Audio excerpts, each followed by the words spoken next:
Hello Aries, Sun, Moon, Rising, and Venus signs. Kumusta kayo? Sana po nasa mabuti kayong kalagayan. Welcome back po sa Star Tarot. Kung bago kayo rito, welcome din kayo. Thank you sa inyong support. I truly appreciate it. God bless you all po. Tignan natin ang mga mensahe ninyo for today. Aries, we have number 55, adventure, ayan pa unang card ninyo, synchronicity agad, ano? We have double 5, and that is a powerful number. This is double number, so ibig sabihin, yung energy ng number 5 dito is being magnified sa reading ninyo. Ibig sabihin niya na mas malakas, no, ang energy niya, no? And then yung number 5 resonates with change. Kaya doble ang energy ng change dito. Ibig sabihin yan na maaaring isa o dalawa or more than that ang area ng buhay ninyo na maaaring magkakaroon ng pagbabago. Maaaring gano'n, no? Maaari din na isang malaking pagbabago talaga ang maaaring mag-unfold sa buhay ninyo in one area or more than one area, no? So maaaring gano'n din ang ganap. For others of you Aries, no, maybe you are embarking on an adventure dito. Maaring literal na adventure yan na you have to go somewhere. Adventure talaga na meron kayong pupuntahan na bago para sa inyo. Meron kayong susubukang mga bagay dito na bago sa inyo. Maaring ganon. So, good luck po, no, Aries. At sa mga magbabiyahe, mag-iingat din po kayo. We have number 81, leadership. Napakaganda, no? Kasi yung leadership dito, most likely, promotion ito, no? Maaring promotion ito for some of you Aries, no? Na maaring may lalagay kayo dito sa isang leadership role. Maaring aangat, magle-level up ng inyong position sa trabaho at magiging miyembro na kayo siguro ng managerial group, no, sa inyong kumpanyang pinagtatrabahuan. So congratulations din yan.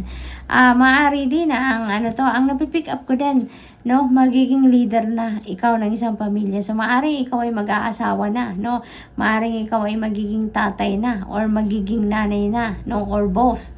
Maaring you're going to be nanay and tatay at the same time, no, maaring ganon ang ganap. So, we also have number 67, physical activity. Yan, Aries. This is a beautiful reminder. You know why? Kasi maaari siguro, no, nasa tagal ng panahon, nag-work from home lang din siguro kayo, no? Maybe, no, busy kayo sa trabaho at the same time, since nasa bahay, so maaring in between, no, may ginagawa din kayong household chores. Kaya, at the end of the day, maaring pagod na si Aries. Kaya, wala na kayong lakas, no? Wala na kayong energy para mag-exercise, no? Maaring ganon. Kaya, this is a reminder for you, no? Na it is also about time para mag-engage kayo into a physical activity because your body needs that, your health needs that, diba? Kaya, panawagan iyan sa inyo, no? What else? We have spiritual career. Ayan. So, some of you, no, Aries, maaring you are changing career path dito. Maaring you are giving up corporate career, maaring ganon, and you are embracing a new career in spirituality, no? So, maaring ganon ang ganap dito. Ang na-pick up ko din dito, maaring ang iba sa inyo is nasa spiritual awakening stage, or maybe ang iba sa inyo is embarking talaga your spiritual journey. So, good luck po. We have number 22, intuition. Ayan, number 22, this is another synchronicity, Aries. Kaya pakitignan po ninyo, this is master number 22, no? So, master number 22, please look that up for more guidance, okay? That is also a very powerful number. So, maaaring meron ditong mga partnership din, no, na magaganap for some of you. Maaring business partnership yan, maaring partnership in friendship, or maaring partnership in a project, or maari din na yan is partnership in love, no? So, maaring may mga ganong ganap ang iba sa inyo. It is also possible na nasa position kayo ngayon para gumawa ng isang desisyon, no? Maaring may pinag-iisipan kayong bagay at you need to make a decision on that, no? So, maaring nandun din kayo sa puntong yan. And kaya naman, meron tayong intuition dito na keyword. It's because Maaring nahihirapan kayo on making a choice or looking at the options. Maaring nahihirapan kayong mamili, nahihirapan kayo sigurong mag-come up with the right and sound decision, no? Kaya ang reminder din sa inyo ng card na to is for you to check in with your intuition, dahil lalong-lalo na sa mga pagkakataong indecisive tayo, hindi tayo makapagdesisyon dahil siguro may confusion din, maring ganon, or walang clarity sa sitwasyon. Ang makakatulong sa inyo dyan, Aries, is your intuition. Because your intuition ninyo is the divine guidance. So, that is a direct message from the divine. And that is going to lead you to where you need to be. That is going to lead you to the right direction, to the right decision. No, Aries? Pakinggan ninyo po yan. We have number 9, completion. Ayan. So, meron tayong dalawang 9, Pagkatingin ko sa 9, ginaid din ng guides ko ang mata ko papunta sa number 81, because number 81 is also 9, di ba? 8 plus 1 is 9. So, we also have another synchronicity dito, hindi ba? We have 99, no? So, please look that up as well, Aries. Daming synchronicity dito sa reading ninyo. Maraming informasyon pa ang kailangan ninyong malaman dito, no? Kaya kita sa inyong mga synchronicity dito, because that is an additional guidance for you. So, number 9, that resonates with completion. That resonates with endings, no? And when there is ending, there is a beginning. Kaya napakaganda lang, hindi ba? Meron kayong ma-accomplish dito, meron siguro kayong matatapos ng ginagawa, pag-aaral, proyekto, no? Maring ganon, or anything, no, na it has come to its completion, and that's why tatapusin mo na. You're going to put an end to it na. Yung ganon, Meron na kayo dito sigurong matatapos na trabaho, proyekto, pag-aaral, yung mga ganon. So, good luck po, Aries. And that's all I have for you for today. Thank you for watching. Love and light. Namaste. Hello, Leo, Sun, Moon, Rising, and Venus signs. Kamusta kayo? Sana po'y nasa mabuti kayong kalagayan. Welcome back po sa Star Tarot. Kung bago kayo dito, welcome din kayo. Thank you sa inyong support. I truly appreciate it. God bless you all. Leo, 55, adventure, ayan. So, parang exactly, the same position ng card na ito, lumabas din ito sa Aries. Kaya, siguro, Leo, ang iba sa inyo, meron kayong Aries placement sa yung chart, or maaari din na you are dealing with an Aries, no? So, number 55 is also a powerful number because that is doubled number. So, ibig sabihin, magnified, no? Kung ano man ang energy ng single digit na yan, that is magnified, no? Mas makapangyarihan siya kasi doble siya. So, I suggest, because this is synchronicity, I suggest please look up for the meaning of number 55 for more guidance po. Okay? And speaking of number 5 resonates with change. Kaya, doble ang energy niya. Ibig sabihin dito, mas malakas, mas marami siguro ang maaring pagbabago na magaganap sa buhay ninyo dito. No? Yung ganun. Or maaring it could be in just one area, pero malaki or marami ang pagbabagong mangyayari dyan. So, maaring ganon. So, what else? For Leo, we have number 71, health. Ayan, Leo. So, parang wake up call ito para sa iba sa inyo, Leo. Maaaring sobrang busy kayo, sobrang preoccupied kayo all the time, at maaaring hindi kayo nagkakaroon ng oras or hindi kayo nagkakaroon ng room man lang sa buhay ninyo, sa sarili ninyo, para alagaan naman ang inyong sarili.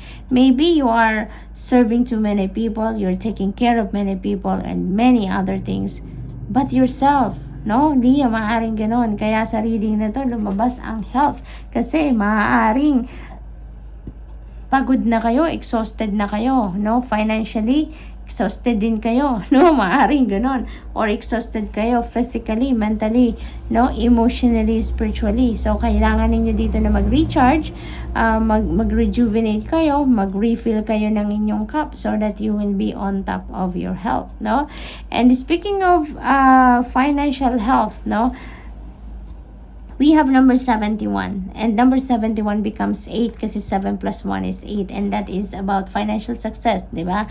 Infinity yung ganun. So maybe this is related to also to your financial health, no?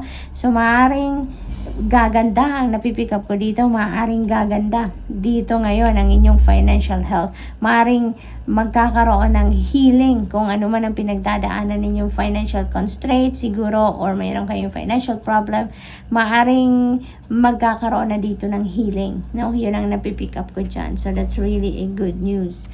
What else? 78, spiritual career. Ayan. So, maybe ang iba sa inyo is embracing a spiritual career sa ngayon. No? This could be, a change in career path for some of you. No? Maaring ganito ang ganap ngayon sa buhay ni Leo. Maaring kayo ay maglilipat ng karera. No? Maaring this is you embarking on your spiritual journey. No? Kaya mas yung parang nandun na, maaring this is your calling na sa ngayon. It's about time na naiwanan mo na kung ano man yung corporate career ninyo siguro, at i-embrace na ninyo ang spiritual career, no? At this time. So, good luck po. Number 1, new beginnings, beautiful energy, beautiful energy. Maraming pagbabago talaga dito ang magaganap sa inyo, no? Maaring yan ay financial, aspect ng buhay ninyo, kasi maaring magkaroon na talaga ng healing. So, you're going to start fresh, no? Magsisimula kayo ng bagong buhay pagdating sa pangkaperahang aspeto ninyo, hindi ba? Yung spiritual career na to, this could be you embracing your spiritual career ngayon. So, that is also a fresh start in terms of your career, no? Career-wise. Leo, kaya napakaganda. This is very exciting for you. Maring mabibisi kayo talaga dito, kaya kailangan ninyo na mag-refill ng inyong cup. You need to rejuvenate, to recuperate, and recharge. Okay? Para handa kayo para dito sa mga pagbabagong ito. Number 99, compassion. This is another synchronicity. Leo, we have double 9. At please look up for this number as well, ano? Number 9 also resonates with endings, with completion, yung ganon. And doubled ang energy niya, no? Kaya maraming pagtatapos ang mangyayari dito. Tulad na lang ng financial constraints, no? So, maaring yan talaga ang isa sa mga pintong magsasara na, dahil magkakaroon na ng healing ang financial health ninyo, no? Yung ganon. Maybe, career, corporate career ninyo is ending because you are embracing a spiritual career sa ngayon. So, maaring yun ang mga bagay-bagay na mag-i-end sa buhay ninyo sa ngayon, ano? And you are about to start fresh, no? You are about to start new endeavor. There are new paths dito that you are going to walk in sa ngayon. Kaya this is really exciting period for you, no? You're very compassionate person, no? Kaya binibless kayo ng magagandang bagay. You're very helpful, you're very generous, you're very loving, no? Napaka-compassionate ninyo. Kaya parang ang dami-dami ninyo nagagawang maganda para sa maraming tao. Kaya you are also being blessed with good things, no? What else? We have 74, nature. Ayan. So, this could be telling you na spend time more with nature, no? Maaring yung panawagan sa inyo ito na mag-rejuvenate kayo, mag-recharge kayo, that could be related to nature. Maaring yan ang invitation sa inyo na mag-spend time kayo outdoors naman, mag-spend time naman kayo with nature para ma-absorb ninyo ang very powerful and the therapeutic and healing energy ng nature spirits, no? Leo, napakalaking tulong, no, sa atin ang nature spirits. Yung body of water, yung mga animals, yung mga yung hangin, ano, lalo na kung fresh air talaga ang nandyan, no? Tapos mag-spend ka ng oras, no, walking under the trees, yung mga ganon. So, sobrang refreshing yan. Sobrang therapeutic yan. So, napakaganda talagang lugar yan, no? Para tayo ay makapag-rejuvenate, no, Leo? So, good luck, and that's all I have for you for today. Thank you for watching. Love and light. Namaste. Hello, Sagittarius, Sun, Moon, Rising, and Venus signs. Kamusta kayo? Sana po nasa mabuti kayong kalagayan. Welcome back po sa Star Tarot. Kung bago kayo rito, welcome din kayo. Thank you sa inyong support. I truly appreciate it. God bless you all. O na mensahe ni Sag. Adventure, you know what, Sag? Very consistent yung card na to, no? From Aries to Leo to Sagittarius, no? Talagang, so maaaring lahat kayo, no, na fire signs, maaaring meron din kayong another fire sign sa inyong chart, or maybe you're dealing with another fire sign, no? So maaaring ganun ang ganap. So Sag, maybe you are embarking on an adventure, no? Maaring literal ito na adventure, na as in talagang adventure na magta-travel ka, pupunta ka sa mga lugar na hindi mo ba narating, mga susubukang bagay na hindi niyo pa nagawa, maaring mga ganon ganap, no? Maaring ganong klaseng adventure talaga ang gagawin ng iba sa inyo dito, no? Maaari din na you are doing something dito na lalabas kayo sa comfort zone ninyo, no? So mag-adventure din kayo in a way, at susubok kayo ng mga uncharted territory, no? Kung baga. And we have number 55, no? And number 55 is a powerful number kasi double siya, no? Double. So ibig sabihin, kung ano ang energy ng single digit, no, which is number 5, magnified siya dito sa reading ninyo. So that could be, and by the way, you know, number 5 resonates with change. So that could be a massive change na maaaring mangyari sa buhay ninyo. Depende sa inyong sitwasyon. It could be in any area of life, no? So may mga pagbabago dito na mangyayari. It could be a major change, no, sa buhay ninyo, Sagittarius. So good luck po. We also have 16, rebirth. Definitely, this is a massive transformation na maaring mangyari dahil meron din tayong rebirth dito, and this is also a change energy, no? Kasi meron ditong regeneration, meron ditong pagsisimula, parang ano kayo dito let go kayo ng mga bagay, parang ang ganap dito sa buhay ninyo, you're going to let go of what is the old. Kung ano yung nakaraan na, kung ano ang tapos na, kung ano yung hindi na nagsiserve ng iyong highest good, you are going to release that sa buhay ninyo, and you're going to start fresh, no? Kaya magkakaroon kayo dito ng bagong buhay, kung baga, dahil magsisimula kayo dito ng bagong buhay on a clean slate. Kasi lilinisin nyo na yung sarili ninyo, no? Lilinisin nyo na, aalisin nyo na sa buhay ninyo yung parang mga blockages na lang sa buhay ninyo, yung mga nagpapagulo na lang, yung hindi naman nagsusupport sa iyong soul's growth, yung mga gano'n. You are going to purge them out of your life, no? So that's really beautiful. We have number 4, perseverance, at magagawa ninyo yan, no? Sa inyong pagsusumikap, sa inyong pagtsatsaga, no? Talagang pagsisikapan ninyong mangyari ang magandang pagbabagong yan na binabalak ninyo para sa sarili ninyo, no? Perseverance is what you need right now, at makakarating din kayo sa inyong goal, sa inyong patutunguhan, sa inyong tina-target, kung ano man yan, ano? So good luck po sa inyo, Sagittarius. 48, financial discipline. Ayan. So, for some of you dito, Sag, no, pagdating naman sa pangkaperahang aspeto, pagdating naman sa paggastos, pag-manage ng inyong pangkaperahan, iniimbitahan kayo dito na palakasin ninyo ang inyong financial discipline. Palakasin ninyo ang inyong disiplina sa pagmamanage ng inyong pera, sa paggastos, sa pag-save, yung mga ganon, ano.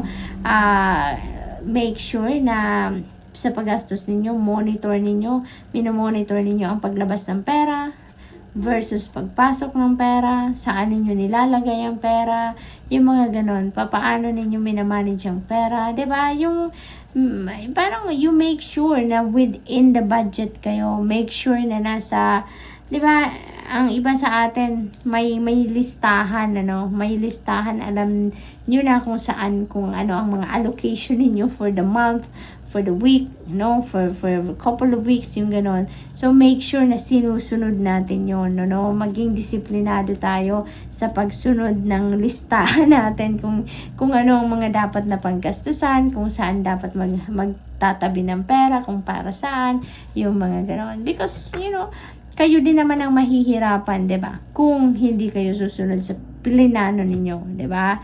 So what else? We have 88 abundance. Holy moly, this is really beautiful. Tignan niyo.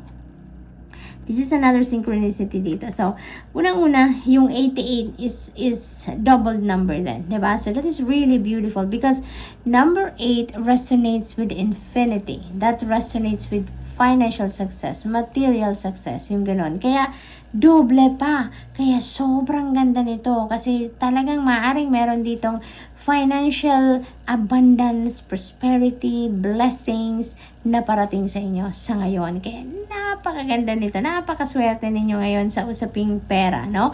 And look at the keyword, abundance. So definitely, there is going to be financial abundance coming in for some of you dito, Sagittarius, no? Napakaganda. And this is another synchronicity. We have 888. Magkakasunod, magkatabing card, magkasing kulay pa pati, and we have 888. 888, and 888 is an angel number. So please look up as well for angel number 888, no? Sagittarius, for more guidance. So meron na tayong 888, meron tayong 88, at meron tayong 55 po na titignan ninyo. Okay? Thank you. So what else? 74, nature. Ayan, so we have another synchronicity dito, Sagittarius, na pinapakita. 4. Ayan, so 4 resonates with foundation, stability, yung ganon. Kaya most likely, ang stability and foundation na to is pangkaperahang aspeto. No, yun ang napipick up ko dahil yun ang pinanggagalingan nating energy. So maaaring yung abundance na to na parating sa inyo, yung financial blessings na parating na to, ito na yun, yung pagkukuhanan ninyo ito na yung source ninyo, kumbaga, para na makapag-lay na kayo ng solid foundation in terms of financial future, in terms of your finances talaga, no? Hindi lang yung para sa ngayon, but also for the future. So, napakaganda, no? And maaring ang imbitasyon dito sa inyo is to spend also a time with nature, no? Sagittarius, maaring matagal-tagal na siguro kayo na walang connection with nature. Matagal-tagal na siguro kayo na hindi nakakalabas man lang ng bahay, or hindi man lang kayo nakakapag-spend time with nature, no? Kahit man lang mamasyal sa tabing dagat, mag-beach, or sa park, yung gano'n. So, maaring may disconnect kayo ngayon with nature. Kaya, this is an invitation for you, no? Na spend time outdoors, no? Kung safe naman kayo, kung meron kayong access, go for it. Otherwise, then, maiintindihan kayo dyan, no? Ng Divine Universe. So, good luck po. And that's all I have for you for today. Thank you for watching. Love and light. Namaste.